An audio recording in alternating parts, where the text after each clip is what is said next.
What's up, world? It's Ryan Bant again. Today, we're going to do a little different conversation. As you guys are probably fully aware that, we just had Father's Day, and many of us out there that are dads, hopefully you had a great Father's Day and really enjoyed it and all that kind of stuff. And for all of you that, have fathers out there that you still have around, feel like you're blessed to have them and cherish them. That's awesome. Interestingly enough, for my father, it's also his birthday. So the dude doesn't get a nice spread out opportunity to have a couple like really fun days where he gets to be honored more than once. So really it's kind of a Father's Day / birthday week. So today is his birthday. So he is 69 years old. So, 1 year short of the old 7-decade mark. And he's still kicking and getting after it. So to honor my father, I kind of wanted to talk about last year I talked about why Father's Day matters. Today I want to talk to you guys a little bit about, the lessons that my father taught me and how it's relevant to life and education and coaching and all that kind of stuff. So first and foremost, if you're looking at the title and you see the number one example I have up there, which is you start a fight, finish the fight. And what I mean by that is not that my dad was out there beating the absolute best out of people or anything like that. But, when I was a young kid growing up, I was picked on and people messed with me and things like that. And so the idea was if I ever chose to use force, if I ever chose to defend myself physically, there was no half measure with that. There was, you are going to defend yourself. If you're going to fight, if you're going to put yourself into a situation where you could get in trouble or you could get harmed, you better darn well do your best to end it and to end it resoundingly. Now that today in a modern sense, oh my God, is Banta promoting violence or whatever? No. The lesson that was learned from that is about anything you start. And most of the things, if you're going to do anything important in this world, likely you're going to have people that are going to be detractors, people who are going to criticize you, people who are going to push back against you. And so it's not about beating people up or finishing a physical fight per se. The real message, the real lesson from that was you're going to start something, finish it. A long time ago, I started writing the Sprinter's Compendium and people were pushing on me. This thing needs to be done now. You need to get it done. It's been out there too long. You need to get it done. And instead of rushing it, I wanted to make sure that I finished it correctly. And I wanted to get the project done. Many people probably would have looked at what this book was becoming and the size and the amount of work that the book was going to be, and probably would have given up. After I graduated college, I had a couple job offers, didn't take them, political stuff, some business jobs, but I always kind of felt this desire to do something differently. And once I got into education and I started coaching, I realized this is something that I wanted to do, which meant though that I had to go back to more college and to more school, and I was going to have to work odd jobs so that I could provide a list of experiences that would make me worthy enough to hire to work with kids. So because of the lessons that my dad taught me about, hey, you're going to start something, finish it, I had a long-term view that I knew that at the end of the road, I'm going to accomplish this. But in order to do these things, I've got to check off all these items on the list in the process ahead of time. We can't go and try to circumvent that and go the easy route because that's not going to get it done. If you're going to start it, you have to finish it. You have to get it done. And by no means are these things easy. There were many a times where I felt like, it'd be better to quit or to give up, or maybe I was foolish to think that this is the thing that I should be doing. But that lesson in my head, you start it, you're going to finish it. You're going to finish it to the end. And in life, sometimes things that I didn't want to finish because I was worried or they were difficult or they were challenging turned out to be the most rewarding things that I could ever do. And there was so much value in finishing, not quitting, not giving up. Finish it out. Whatever the contract may be for, whatever that you're struggling with, finish it out, and then you can move on. There were times I had to work summer jobs that were absolutely terrible to make some money so that I could pay for stuff while I was at college, and those jobs sucked. But at the end of the day, when I was done with those jobs, I met with the boss, whether I liked him or not, and I shook his hand and thanked him for the opportunity and thanking him for letting me finish the summer out working for him. Because if you have this idea that you're always 1 foot out the door, that any time you can give up, you're never going to fully invest in yourself. You're never going to give really of yourself. You're never going to take those absolute risks that are so very important for you to be able to be a success. So if you're always in the back of your mind, well, I can give up, I can give in, I don't need to finish, then you won't. And so my dad taught me that that is really, really important. If you're going to defend yourself, if you're going to do something important, if you're going to start this, don't tell everybody this is what you're going to do and you don't do it. Finish the fight. Finish it. Second thing my dad taught me, and this is really important in terms of the conversation that I'm doing in my master's class when it comes to modeling, to model to young people. One of the most important things that matters over anything else is presence. My dad was around. Even when it wasn't easy to be around, even when the schedules didn't work out, my dad was around. How was my dad was around? He checked in with me every day that he was home. He spent time with me when mom couldn't be around and took care of me and fed me and did all those things. He didn't push me off to some babysitter or neighbor and sit on the couch and eat chips. He was there. He was a dad. He was a father. He was always around to coach me. Even in sports that maybe he didn't know all that well, he was willing to volunteer his time to help me out. And he always provided those opportunities, not to force me into something, but said, hey, you want to try this out? Let's do this. You want to try this out? Let's do this. Or, hey, I think you'd be really good at this. Well, let's give this a try. He was always present.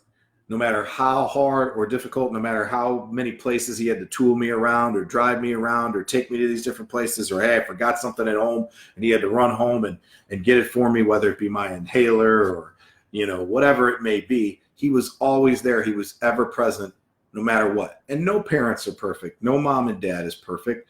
I'm not a perfect parent. My wife's not perfect. My kids won't be perfect when they become parents. We know that. But being present is so important because I have so many memories that are important in my life that I got to experience, and my dad got to experience them too. He was there. So we got to share that together, and that shared experience, that shared history is so very important. And he's always been there, even when I haven't been able to be there for him. He was present because that's what parents do. Parents are always going to sacrifice more for their children than their children sacrifice for them. That's just the nature of the beast. They're constantly giving pieces of themselves to their children to build this adult that eventually, hopefully, will have a career and be helpful to society. And so my dad was always present, and I always will appreciate the fact that he's been there for some of my most momentous moments and some of the most scary moments, and yes, some of the most embarrassing moments I've had too. The other thing that my dad showed me is that there's no limits. And again, we're talking about modeling. My dad was the police Olympic powerlifting champion, like in 1988, won the gold medal for the heavyweight division. He could bench over 500 plus pounds. He could deadlift over 700 pounds. And so in my mind, when I looked at my father, and as many kids do, they look at their parents as being superheroes. Well, in many ways, when you're a little kid, you also get into that conversation of my dad could beat up your dad. I usually won that one, because he was such a big guy, but he seemed more greater than life and more amazing in life just because of all these things he was able to do. The man was playing semi-pro football. He's playing rugby. He was a power lifter. He was a policeman. He was, did all these kind of things. He was doing talks at the homicide convention. And to me as a kid, I was like, man, look at all this stuff that my dad can do. How cool is this? What an awesome thing that he could do all these things. He's winning awards and he was good at playing pool and all this kind of stuff. And so he taught me that, like, there are no limits. Like, if you dedicate yourself to something, if you passionately pursue something, you can get really, really good at something.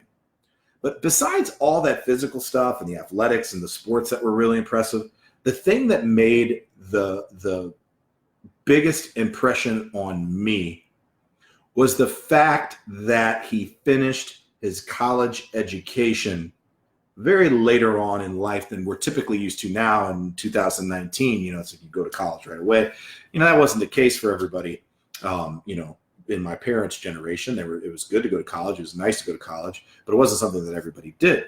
But he was able to do that well later on into parenthood, even with raising a child, being a husband, going to work and doing all this kind of stuff.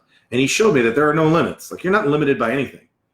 And more importantly than that, when you think about these limits and this idea, okay, the thing that builds off of that is no one can tell you who you are but you. When my dad was growing up, people kind of thought of him as being a bit of a Hoosier, which is a hillbilly or redneck or whatever, for those of us that don't live in the St. Louis area.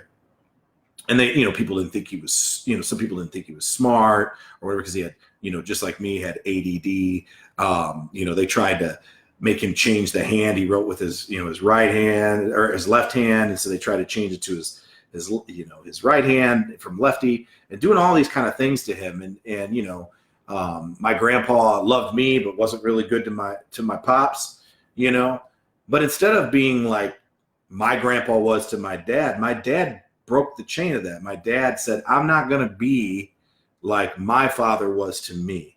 I'm not going to let people say, well, you're just this Hoosier from Maplewood, Missouri, and you're just going to be this. My dad went out of his way to be better. Okay, I'm going to be a law enforcement officer. I'm not very comfortable where I'm at as a law enforcement officer. I'm going to go to a different place. I'm going to become a detective. I'm going to become deputy commander of major case squad for the whole St. Louis area, solving the most difficult crimes there could be. So no one's going to tell me I'm not smart. No one's going to tell me I'm not capable. Nobody's going to tell me I'm not able to do something. I'm going to prove you wrong. I'm going to prove you wrong every day. I'm going to accomplish things you never thought I could accomplish. I'm going to take on things you never thought I could take on.